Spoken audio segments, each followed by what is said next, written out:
আলাইহি ওয়াসাল্লাম কে বলেন ওয়ালাবিথু ফি কাফিহিম তালাতামিআতিন সিনিনা ওয়াজদাদু তিসআ। ও নবী, আপনি বেঈমান কাফিরদেরকে বলিয়া দেন এরা এই গুহার মধ্যে 300 বছর ঘুমন্ত অবস্থায় ছিল। এই কারণে আল্লাহ ওয়াজদাদু তিসআ শব্দ বাড়াইয়া আল্লাহ ইংরেজি পঞ্জিকার দিকে ইঙ্গিত করেছেন। পঞ্জিকা হলো 2 জাতের। আমার ভাই, এক জাতের পঞ্জিকা হলো চন্দ্রের গণার পঞ্জিকা, আর এক জাতের পঞ্জিকা হলো সূর্যের গণার পঞ্জিকা। আপনি যদি এই জায়গার মধ্যে চন্দ্রের গণার পঞ্জিকা ধরেন তাহলে এই যুবকেরা 300 বছর ঘুমন্ত অবস্থায় ছিল। আর যদি সূর্যের গণার পঞ্জিকা ধরা হয় তাহলে প্রতি 100 বছরে 3 দিন করিয়া বাড়িয়া যায়, তাহলে 3 3 কাবাই 9 বছর। এই যুবকেরা এই গুহার মধ্যে 309 বছর ঘুমন্ত অবস্থায় ছিল। আওয়াজ হয়েছে না? জোরে আওয়াজ দেয়া বলেন, সকলে আওয়াজ দেয়া বলেন আল্লাহু আকবার।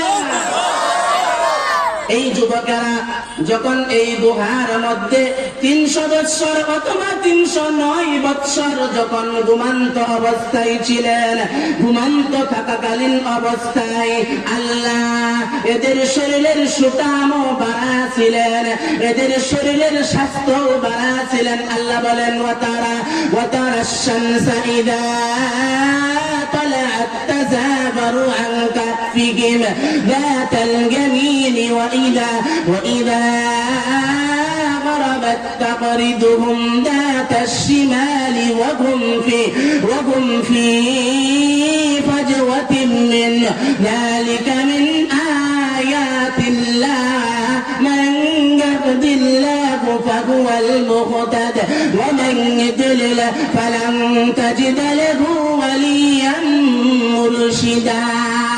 আল্লাহ বলেন ওয়াতাহসাবুহুম আইকাদাও ওয়া হুম রুকুদ। মানুষ এদেরকে দেখিয়া মনে করেছে এরা হলো সজাগ, আসলে কিন্তু এরা সজাগ নয়, এরা হইল ঘুমে। এই যুবকেরা যখন গুহার মধ্যে ঘুমন্ত অবস্থায় ছিলেন 2 দিন 3 দিন পরে চিত হয়েও ঘুমায়, আবার কাত হয়েও ঘুমায়, চিত হয়েও ঘুমায়, আবার করটও ফিরায়।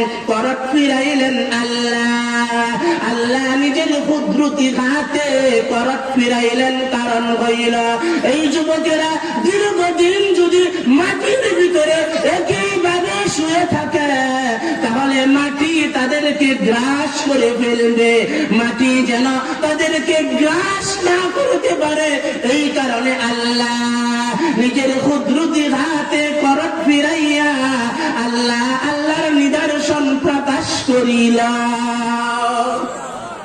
এই যুবকেরা যখন গুহার মধ্যে ঘুমন্ত অবস্থায় ছিলেন, এদের গায়ে যে কাপড় ছিল, এদের স্বাস্থ্য বাড়ে তো কাপড়ও বাড়ে। সুবহানাল্লাহ, আওয়াজ দিয়ে বলেন সুবহানাল্লাহ।